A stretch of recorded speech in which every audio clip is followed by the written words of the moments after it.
मंगलम भगवान वीरो मंगलम गौतमो गणी मंगलम कुंद कुंदार्यो जैन धर्मोस्तु मंगलम सर्वमंगलमांगल्यम सर्वकल्याणकारकम प्रधानं सर्वधर्माणां जैनं जयतु शासनं मंगलमय मंगलकरण वीतराग विज्ञान नमो ताहि जाते भय अरिहंतादि महान। इस भवतरु का मूल एक जानहु मिथ्या भाव ताको कर निर्मूल अब करिए मोक्ष उपाय। मोक्ष मार्ग प्रकाशक है। हाँ वो ऐसे ही है, थोड़ा दिक्कत है, पढ़ने में नहीं आएगी दिक्कत।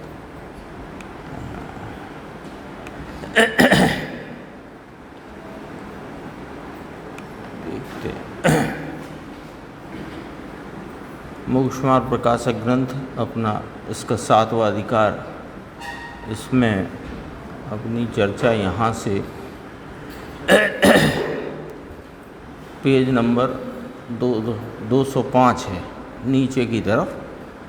इतना कल यहाँ आया था, इसलिए शुद्ध उपयोग ना हो तब अशुभ से छूटकर शुभ में प्रवर्तना योग्य है, शुभ को छोड़कर अशुभ में प्रवर्तना योग्य नहीं है। ये सारी जो चर्चा आई इसका ये सारांश अपने सामने आया था, है ना। तो उसमें अब वह कहता है, क्या बात आई कि शुद्ध उपयोग जब ना हो तो अशुभ से छूटकर शुभ में प्रवर्तन करना योग्य है, शुभ को छोड़कर अशुभ में प्रवर्तन करना योग्य नहीं है। ऐसा जब कहा तो वह कहता है, अभी तो आप लोग की पुस्तक में भी है वो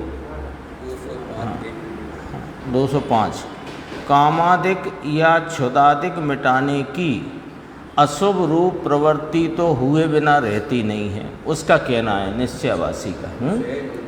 तो वो तो अब कामादिक की वृत्ति अशुभ रूप है, वो हुए बिना रहती नहीं, और क्षुदादिक मिटाने की भी यानी भोजन आदि की परिणति प्रवृत्ति भी अशुभ है, वह भी हुए बिना रहती नहीं, और शुभ प्रवृत्ति तो इच्छा करके करनी पड़ती है।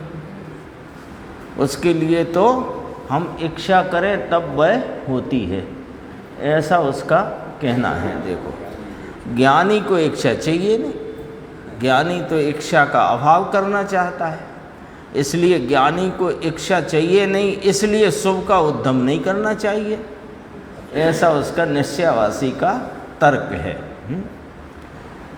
कि शुभ प्रवृत्ति में इच्छा है और इच्छा चाहिए नहीं, इसलिए शुभ प्रवृत्ति में उद्यम क्यों करना। अब भोजन आदि की तो प्रवृत्ति सहज होती ही है उसमें, हाँ, तो ऐसा उसका है। तो उसको उत्तर देते हैं कि शुभ प्रवृत्ति में उपयोग लगने से तथा उसके निमित्त से विरागता बढ़ने से कामादिकहीन होते हैं। तुम जो कह रहे हो कि कामादिक की अशुभ रूप प्रवृत्ति तो हुए बिना रहती नहीं है, तो कहा कि शुभ प्रवृत्ति में तुम यदि उपयोगवंत होगे, उसमें यदि उपयोग को लगाओगे तो उसके निमित्त से तो विरागता बढ़ती है और कामादिकहीन होते हैं। और क्षुदादिक में भी संक्लेश थोड़ा होता है। शुभ विषयों में उपयोग लगने से भूख आदि होती तो है, लेकिन वह भूख होने पर भी वहाँ पर उसके प्रति ज़्यादा गृद्धता नहीं होती है, तो इसलिए वे संक्लेश भी वहाँ कम होता है।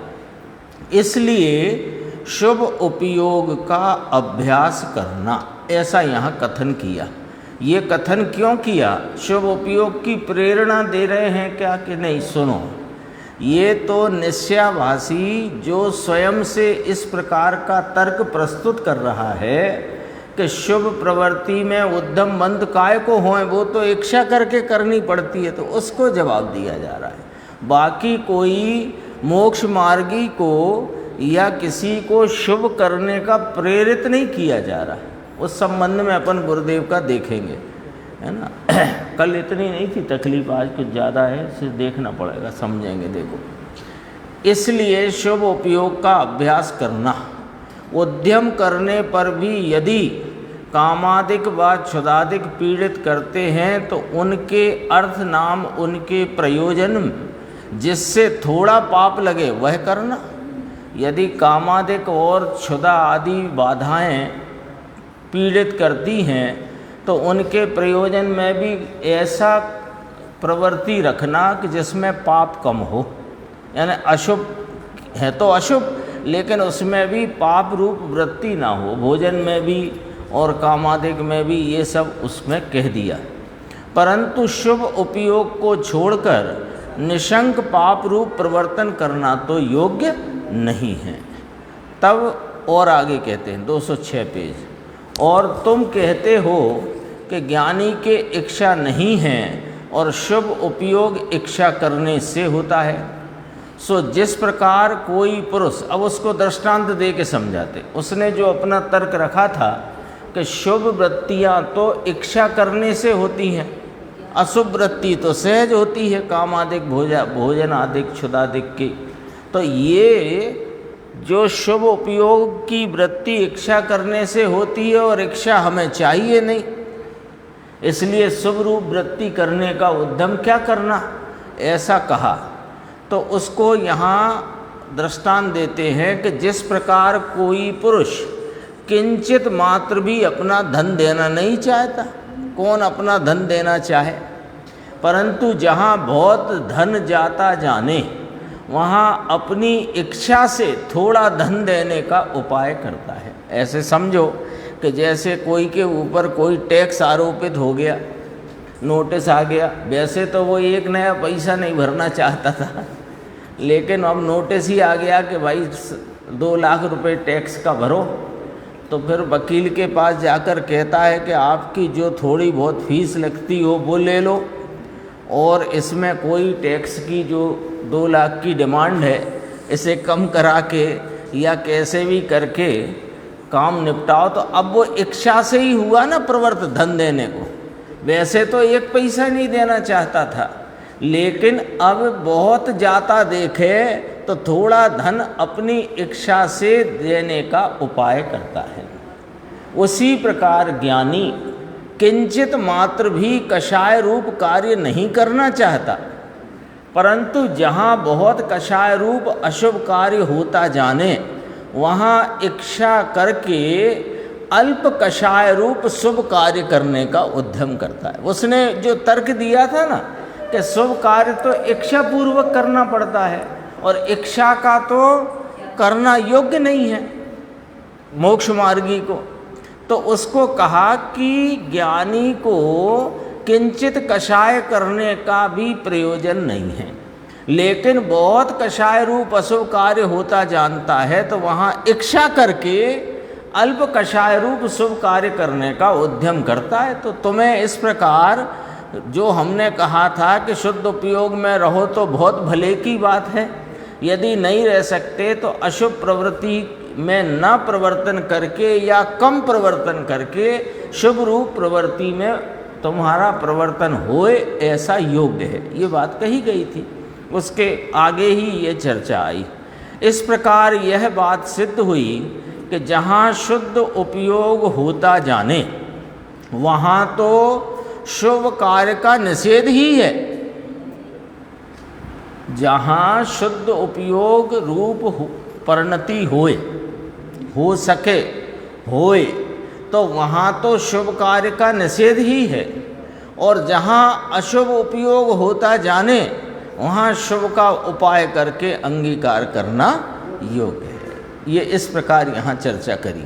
इस प्रकार अनेक व्यवहार कार्यों का उत्थापन करके जो स्वच्छंद पने को स्थापित करता है निश्चयाभासी, उसका यहाँ इन तर्कों से और इन उत्तरों से उसका यहाँ पर समाधान किया, निषेध किया। यहाँ अपने इस संदर्भ में गुरुदेव का थोड़ा अपन देखते हैं 103 पेज पर और 104 पेज पर, ऐसे करके तो अपन ने थोड़ा देखा है। तो वो विषय गुरुदेव ने जो लिया है वो इस संदर्भ में अपने को अच्छा है कि उसको थोड़ा अपन देखते चलें।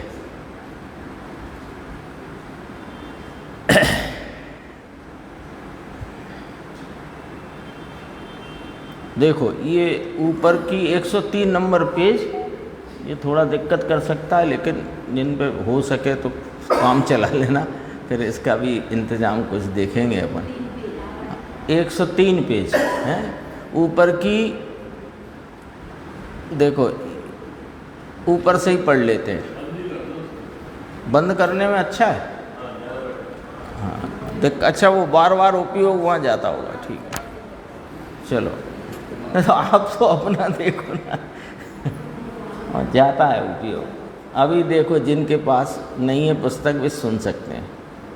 शुभ परिणाम में कषाय मंद है और अशुभ परिणाम में कषाय तीव्र है। व्यवस्थित बात है ये। इस कारण जिसको आत्मा की दृष्टि हुई है उसको व्यवहार की अपेक्षा से शुभ को ठीक कहते हैं। जिसको, अब पॉइंट समझना गुरुदेव का, जिसको आत्मा की दृष्टि हुई है उसको व्यवहार की आरोपित कथन की अपेक्षा शुभ को ठीक कहते हैं। शुभ ठीक कहने की यहाँ वास्तव में कोई जितनी चर्चा की गई है पंडित जी के द्वारा निश्चयावासी के प्रकरण में, उसके अनेक प्रकार के कुतर्कों का उत्तर देते हुए, तो वहाँ पर हमको ऐसा नहीं लगे कि देखो शुभ की यहाँ पर शुभ करने का उपदेश दिया गया है। क्योंकि शुभ का उपदेश मानकर शुद्ध उपयोग रूप भूमिका को तो प्राप्त करना का प्रयोजन छोड़े और शुभ अशुभ के क्रम में ही फंस जाए, यह बिल्कुल भी ज्ञानियों का, आचार्य भगवंतों का अभिप्राय कभी कहीं कैसे भी नहीं है। इसलिए यहाँ कहते हैं, देखो भाई जी, व्यवहार नाम आरोपित कथन की अपेक्षा से शुभ को ठीक कहते हैं। चौथे, पांचवें, छठवें गुणस्थान में ज्ञानी को शुभ परिणाम होते हैं, परंतु ज्ञानी उनको बंध का कारण मानता है। मुनिराज को 28 मूल गुणों के पालन का विकल्प आता है, वह पुण्य आश्रव है, वह मोक्ष का कारण नहीं है, स्वभाव ही मोक्ष का कारण है। सम्यक दर्शन ज्ञान चारित्र भी, देखो सम्यक दर्शन ज्ञान चारित्र रूप शुद्ध निर्मल पवित्र रत्नत्रय रूप परिणति भी मोक्ष का कारण व्यवहार से कहलाता है। वो भी मोक्ष का कारण पना व्यवहार से है, क्योंकि वो जिसे व्यवहार से मोक्ष का कारण कहा वो इस स्वभाव के आलम्बन से उपजता है। तो मूलतः तो यह अपना चैतन्य स्वभाव है, ये ही मोक्ष का कारण है। फिर कहा वीतरागी पर्याय मोक्ष का कारण है, ये उपचार कथन है। अब आगे देखो, अशुभ परिणाम से तीव्र बंध होता है और शुभ परिणाम से मंद बंध होता है। इसलिए जिस जीव को आत्मा का भान हुआ है उसके लिए, समझना ना पॉइंट, जिस जीव को आत्मा का भान हुआ है उसके लिए व्यवहार से शुभ परिणाम को ठीक कहा है। यद्यपि ज्ञानी जीव शुभ परिणाम को हे समझता है, तथापि जब तक स्वरूप में लीन ना हो सके वहाँ तक उसको शुभ परिणाम आते हैं। इस कारण व्यवहार से उन्हें भला कहते हैं। हाँ, कल आई थी वो बात, कल कही थी, व्यवहार से उन्हें भला कहा है, परंतु निश्चय से यानी परमार्थ से यथार्थपने शुभ परिणाम को भला माने तो वह तो मिथ्या दृष्टि हो जाता है। बैलेंस चाहिए, और ख़ास तौर पे मोक्ष मार्ग प्रकाशक की स्वाध्याय, क्योंकि मोक्ष मार्ग प्रकाशक की स्वाध्याय में पंडित जी ने चारों अनुयोगों की शैली के द्वारा वहाँ पर बातों को रखा है। दरअसल ये ग्रंथ का तो अभी प्रारंभ ही नहीं हुआ, ये तो उसकी ग्रंथ की भूमिका चल रही है, प्रस्तावना चल रही है ना।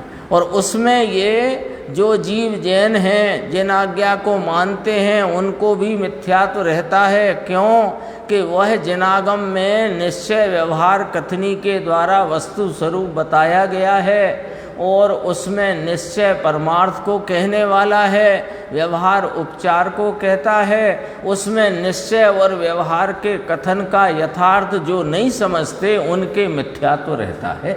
ये बात तो पहले कही। फिर उसमें 3 प्रकरण खड़े किए, निश्चयाभास, व्यवहाराभास और उभयाभास। मिथ्या दृष्टि के 3 प्रकार यहाँ व्याख्या में लिए। अपना चलता है अभी निश्चयाभास का।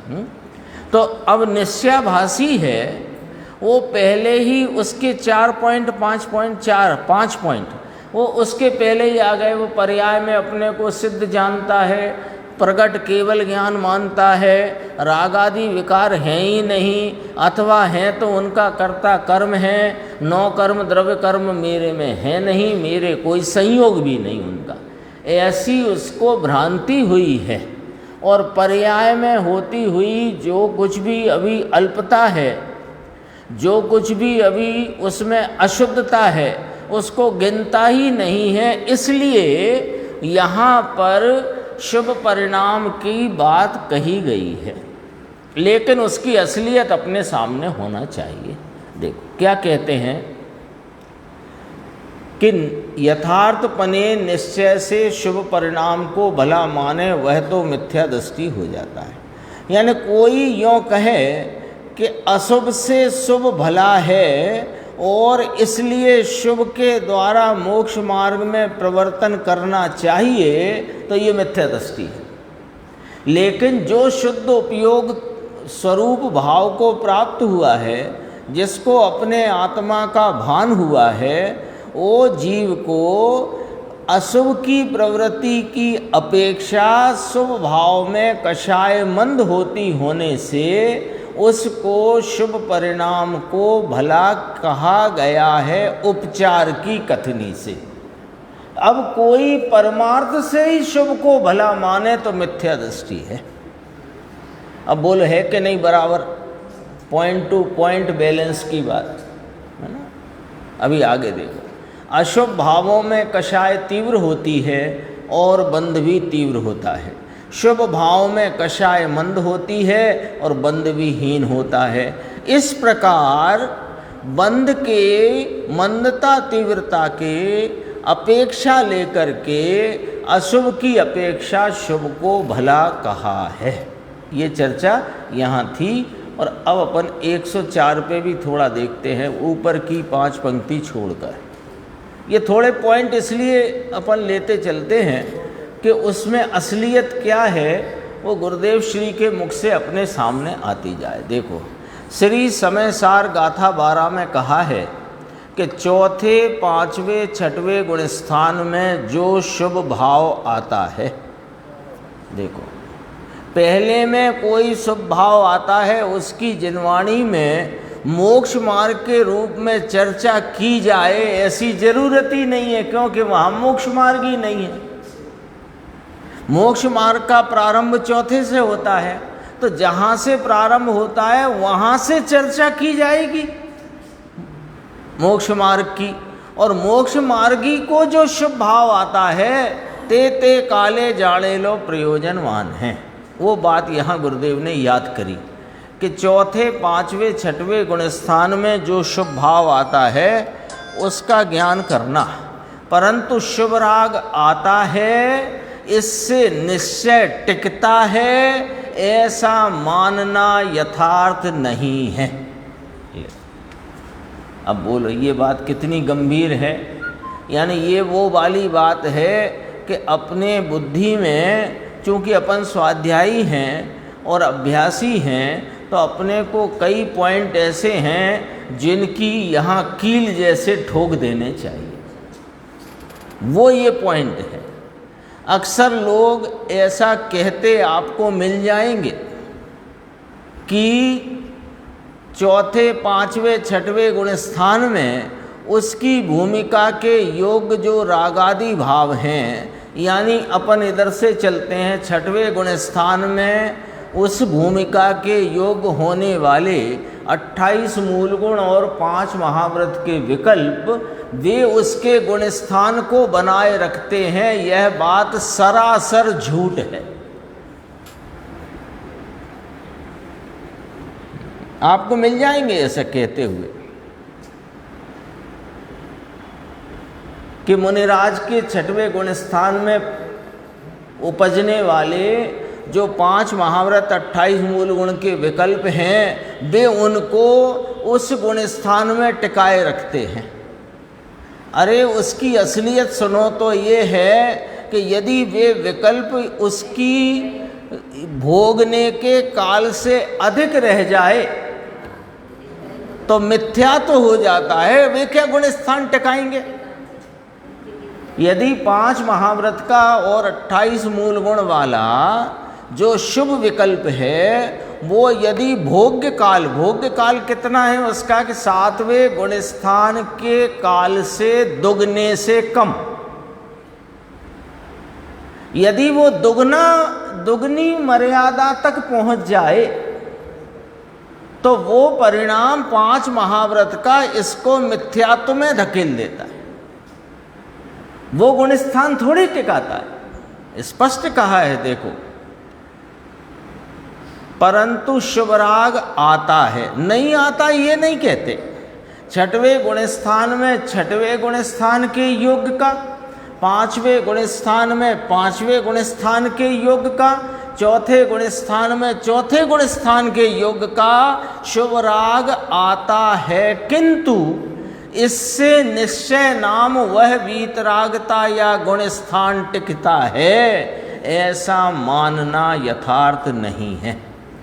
शुद्ध स्वभाव के अवलंबन से निश्चय प्रकट होता है, परंतु अपूर्ण दशा में शुभ भाव आता है।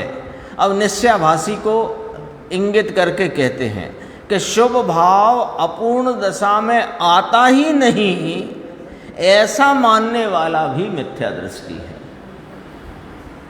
और आता है उससे मेरा गुण स्थान टिक जाएगा, ये भी मिथ्या दृष्टि।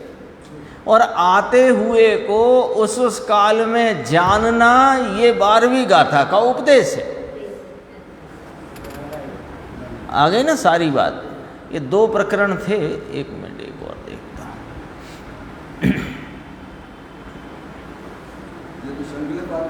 है कैसा संकलित है, लेकिन है गुरुदेव के व्याख्यान के अंश हैं, संकलित तो हैं।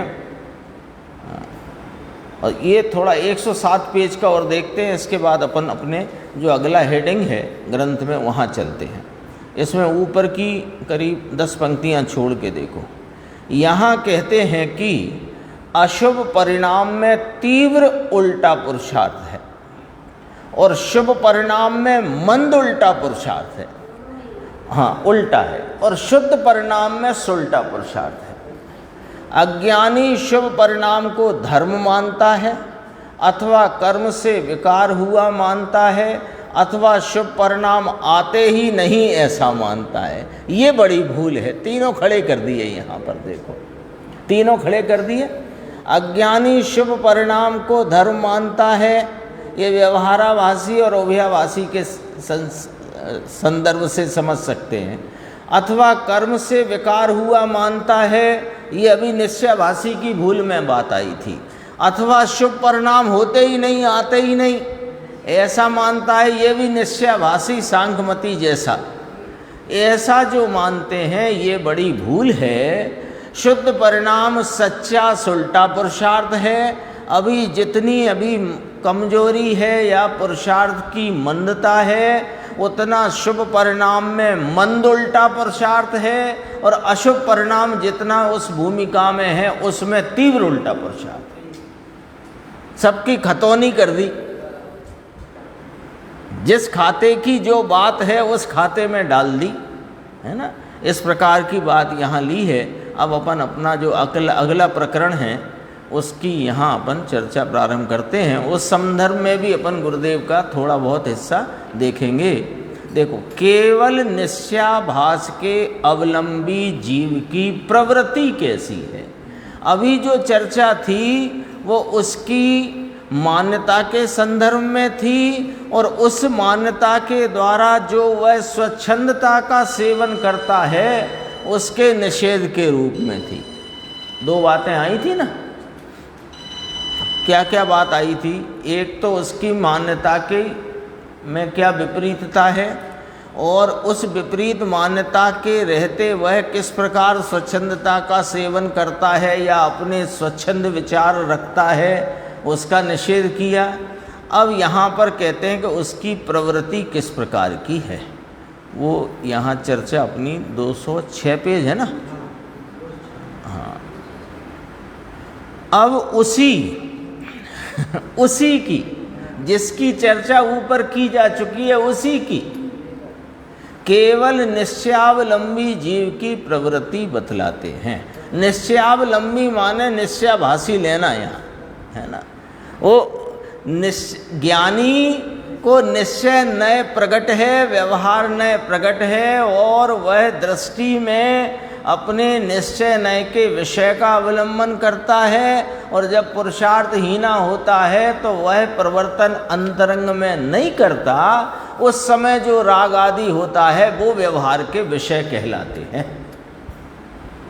फर्क पड़ गया? देखना जरा बात में, बात को समझना। निश्चयावलंबी तो निश्चय नए है और सापेक्ष व्यवहार नए है, ठीक है। व्यवहारालंबी नहीं होता। ज्ञानी धर्मात्मा व्यवहारालंबी नहीं होता, निश्चयानयावलंबी या निश्चयावलंबी होता है। क्यों? कि निश्चय का विषय भूत अपना चैतन्य भगवान, उसका आलंबन लेकर परिणति में, मोक्ष मार्ग में परिणति के द्वारा, स्वरूप आलंबन की परिणति के द्वारा मोक्ष मार्ग में प्रवर्तन करता है ना। अब जितना पुरुषार्थ ढीला है, कमी है, कमजोरी है, मंदता है, तो उतना वहाँ राग आता है। वो राग का आलंबन नहीं लेता। वहाँ जो राग आता है वो व्यवहार नय का विषय है। समझ लेना बात को बराबर से। वो व्यवहार का विषय कहलाता है। वो व्यवहारालंबी यानी ज्ञानी है, वो निश्चयानयावलंबी और व्यवहारालंबी दोनों होता है। वो तो अभ्याभासी, वो ज्ञानी नहीं। लेकिन यहाँ निश्चयावलंबी वो निश्चयाभासी के संदर्भ से उस शब्द का प्रयोग किया, ज्ञानी का नहीं है ऐसा। वो क्या करता है? वो अब कहते हैं एक शुद्धात्मा को जानने से ज्ञानी हो जाते हैं, अन्य कुछ भी नहीं चाहिए। यानी एक शुद्धात्मा को जान लो तो ज्ञानी हो गए। फिर वह शुद्धात्मा के संयोग में ये अजीब है, इसे कौन जानेगा। और परिणति में जो शुभ अशुभ राग रूपी आश्रव है वो कौन जानेगा। और उसमें रुकते हुए जो बंध भाव है उसे कौन जानेगा। और शुद्धि की उत्पत्ति वह संबर है, उसे कौन जानेगा। और शुद्धि की वृद्धि निर्जरा है, उसे कौन जानेगा। और पूर्ण शुद्धता की प्राप्ति वह मोक्ष है, उसे कौन जानेगा। तो सात तत्व के स्वरूप को भली भांति जानना नहीं चाहता। और एक शुद्धात्मा को ही जान करके मैं ज्ञानी हूँ और मैं तो मोक्ष मार्गी हूँ ऐसा मानता है, और अन्य कुछ भी हमें नहीं चाहिए। तो क्या करता है?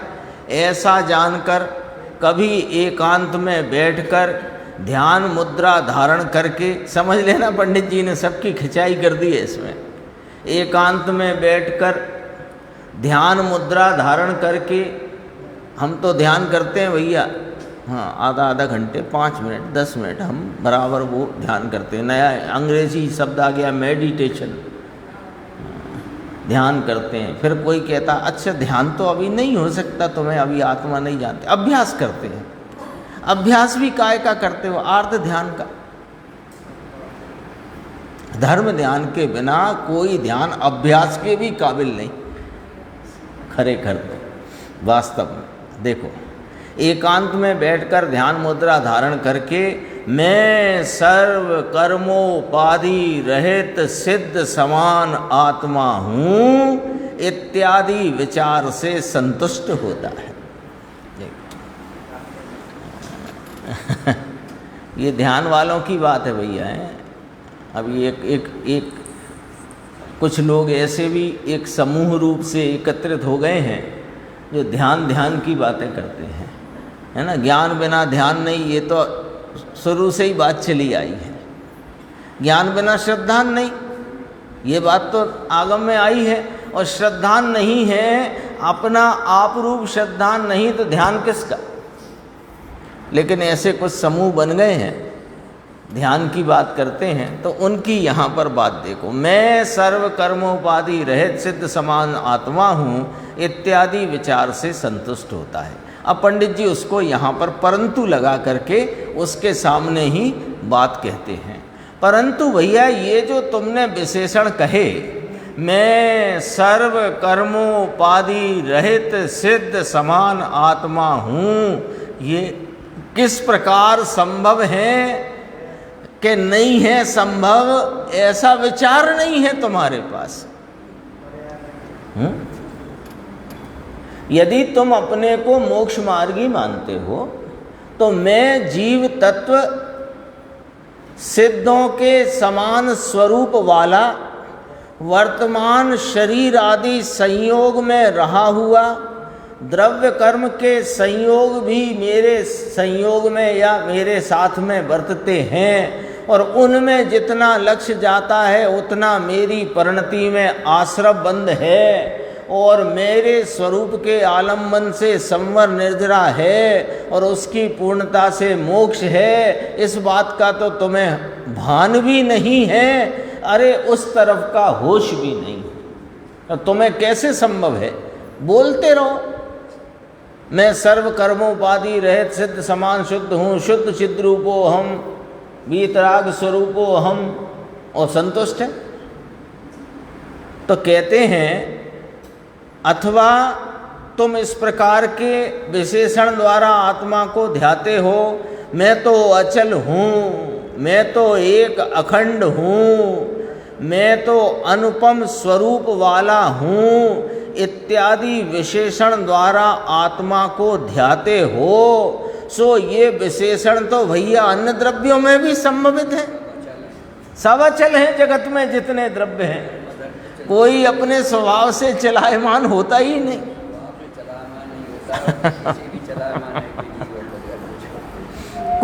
कौन बताओ आज तक कौन सा पुद्गलपना छोड़कर काल द्रव्य हो गया हो? चलो चेतन नहीं हुआ कोई बात नहीं, या काल द्रव्य परमाणु हो गया हो, या परमाणु धर्मास्तिकाय हो जाए, हुआ क्या? नहीं हुआ। अभी तो तुझे 6 द्रव्य का भी विचार नहीं। अखंड हूँ, सब द्रव्य अखंड हैं, सब द्रव्य अचल हैं, और सब अनुपम हैं। अनुपम कैसे के परमाणु को कालाणु की उपमा नहीं दी जा सकती, धर्मास्ति को अधर्मास्ति की उपमा नहीं, आकाश को जीव की उपमा नहीं। बताओ किसकी उपमा किसको दे दे? सब अनुपम है। तुम्हारे ये विचार जब तक स्वरूप का भान नहीं है, इस प्रकार के ध्यान आदि की जो तुम्हारी वृत्ति है वो वास्तव में वो कुछ भी नहीं है, तुम्हारी कल्पना में खड़ा हुआ मोक्ष मार्ग है, जबकि वहाँ पर निरंतर तुम मिथ्यात्व का पोषण कर रहे हो। कल्पना में खड़ा कर लिया, हम तो मोक्ष मार्ग में हैं। बहुत तरह की बातें हैं, एक 4-5 लाइनों में ही बहुत बातें याद आ जाती हैं, है ना। एक चर्चा आती है, प्रैक्टिकल तो कुछ होना चाहिए। अरे ये प्रैक्टिकल का काम नहीं है भैया। प्रैक्टिकल क्या होगा बताओ? आपको आपकी प्रतीति आपकी परिणति में करना है, इसमें कौन सा प्रैक्टिकल होगा? तो फिर पंडित जी ने क्या कहा है? तत्व विचार और तत्व प्रचार पूर्वक तत्व श्रद्धा। और जब तत्व श्रद्धान होगा तो लीनता के लिए भी ये स्वयं उसमें प्रवृत्त होता है। अब प्रैक्टिकल का कोई काम, ये प्रैक्टिकल कहाँ चाहता है बताएं हम आपको।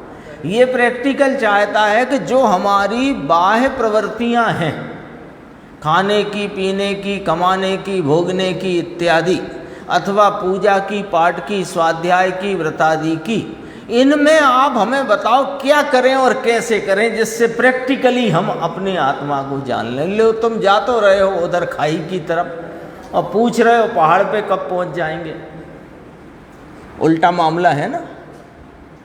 बात को बहुत अच्छे से समझना। प्रैक्टिकल कुछ नहीं होता जैन शासन में। तत्व विचार होता है, तत्व विचार के पूर्वक तत्व निर्णय होता है, तत्व निर्णय पूर्वक तत्व श्रद्धानी होता है। जो तत्व श्रद्धानी होता है वह स्वरूप में एकाग्र होता है, बस और कुछ नहीं होता है। इसके अलावा बता दो कोई सी किताब में लिखा हो प्रैक्टिकल। ध्यान का अभ्यास, अरे ध्यान का अभ्यास किया जाएगा कि तत्व अभ्यास किया जाएगा? पहले सोचो विचारो, पहले तत्व अभ्यास होगा कि पहले ध्यान का अभ्यास होगा?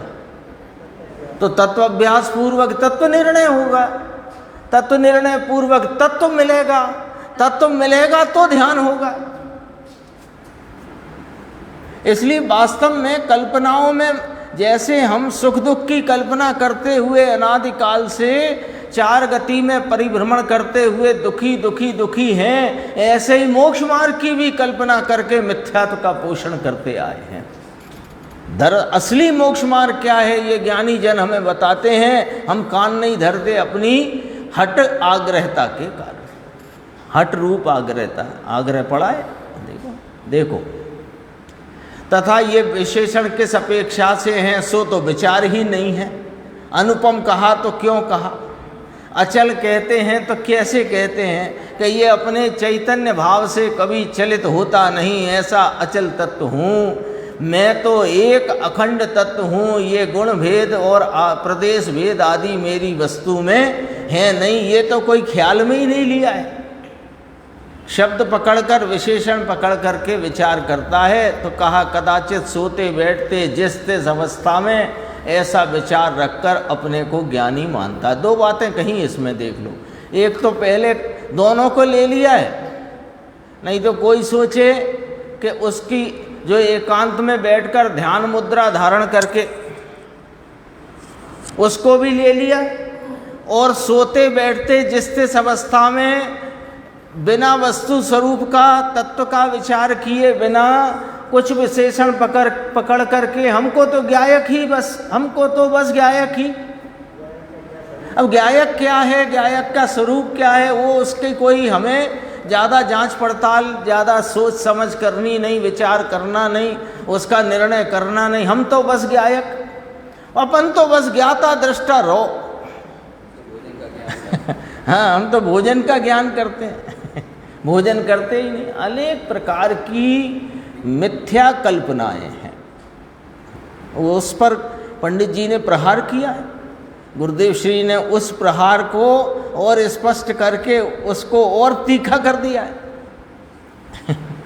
देखो दूसरा प्रकरण आ गया। अब एक तो बात ये करी उसने, एकांत में ध्यान मुद्रा करता है या सोते बैठते जिस जिस प्रकार से मैं अखंड हूँ, अचल हूँ, अनुपम हूँ, सिद्ध समान शुद्ध हूँ, कर्मोपाधि से रहित हूँ आदि इत्यादि विशेषण लेकर घूम रहा है। अब दूसरी बात, समय सार जी में पढ़ लिया है कि ज्ञानी के आश्रय बंद नहीं है, ज्ञानी तो निराश्रवी है, निर्बंध है, ऐसा आगम में कहा है। इसलिए कदाचित विषय कसाय रूप होता है और वहाँ बंद होने का भय नहीं। मैं तो निर्बंध, मैं तो ज्ञानी, मैं तो निराश्रवी हूँ। स्वच्छंद हुआ रागादि रूप प्रवर्तता है। सो, अब जवाब, सो स्वयं पर को जानने का तो चिन्ह वैराग्य भाव है।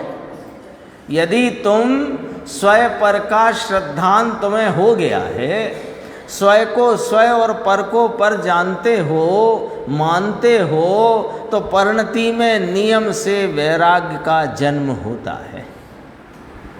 तो वैराग्य का अर्थ क्या है कि वह शुभ अशुभ रागादि भावों से विरक्त होता है और अपने जो ज्ञाता स्वरूप है उसमें रक्त होता है, इसका नाम वैराग्य है। तो उसके संदर्भ में ये 136 नंबर के कलश को यहाँ पंडित जी ने एक पंक्ति से उद्धृत किया।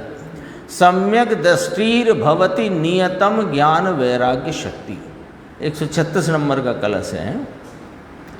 इसका अर्थ नीचे कलश भी पढ़ सकते हैं अपन, पढ़ना हो तो। सम्यक दृष्टिर भवति नियतम ज्ञान वैराग्य शक्ति स्वयं वस्तुतम कलयतो मयम स्वय अन्न रूपाप्ति मुक्तया यस्माज ज्ञात्वा व्यतिकर्मिदम तत्वतः स्वयं परम च स्वय अस्मिनास्ते विरमति परात सर्वतो राग योगात्। इसमें से इतनी पंक्ति जो यहाँ पर उद्धरण की गई है, उद्धृत की गई है, उतना लिया कि सम्यक दृष्टि को निश्चय से, परमार्थ से, वास्तव में, नियम से ज्ञान वैराग्य शक्ति होती है। वैराग्य का अर्थ समझ लिया ना?